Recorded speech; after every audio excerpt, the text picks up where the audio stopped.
अनधिकृत मदरसाला आदिवासींचा विरोध। नमस्कार, मी अर्पिता नाईक आणि आपण पाहताय समर्थन लाईव्ह। आदिवासी पाड्यातील नागरिक समस्यांच्या विळख्यात सापडले असून विविध समस्यांमुळे आदिवासी पाडे उद्ध्वस्त होण्याच्या वाटेवर आहे। त्यातच आदिवासींच्या जागा सुद्धा भूमाफियांनी हडप करून मोठ्या प्रमाणात अतिक्रमण केले आहे। याच अतिक्रमणामुळे खैरपाड्यातील आदिवासी त्रस्त झाले आहेत। खैरपाडा येथे आदिवासींच्या जागेवर अतिक्रमण करून अनधिकृत मदरसा उभारण्यात आला आहे। त्याला आदिवासींनी विरोध केला आहे। त्याबाबत आदिवासींचे काय म्हणणे आहे ते आता आपण पाहूयात। नमस्कार, माझे नाव कल्पेश संतोष दांडेकर। मी खैरपाडा येथील स्थानिक आदिवासी रहिवासी असून आम्ही इथे पिढ्यानपिढ्या राहत आहोत। इथे आमच्या कितीतरी पिढ्या झाल्या असतील, पण आमच्या गावातील आमचा एक विरोध आहे की आमच्या जागेत मदरसा चालू केलेली। त्या संदर्भात आम्ही अप्लाय केलेलं की मदरसा बंद झाली पाहिजे करून।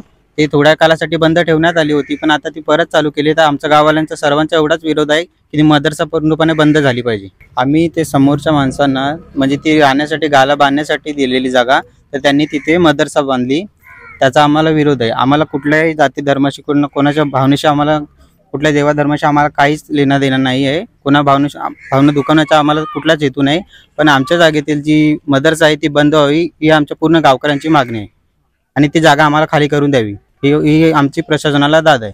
आमच्या गावात जो मदरसा आहे त्याचा गावकऱ्यांना त्रास होतो, तर ते बंद व्हायला पाहिजे आणि आम्ही ती जागा त्यांना भाड्याने दिली होती, म्हणजे राहायला रूम वगैरे बांधायला।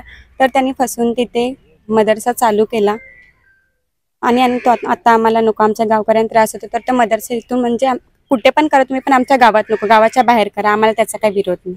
आधीच आदिवासी पाडे उद्ध्वस्त होत असताना परप्रांतीय भूमाफियांनी सुद्धा आदिवासी पाड्यांवर अतिक्रमण करून जसा मदरसा उभारला तसे त्यांच्या बाजूला आणखी काही बांधकामे करण्यात येतील व या मदरसामुळे या ठिकाणी लोकवस्ती वाढेल आणि आदिवासी पाडे नष्ट होतील अशी भीती आता आदिवासींमध्ये निर्माण झाली आहे।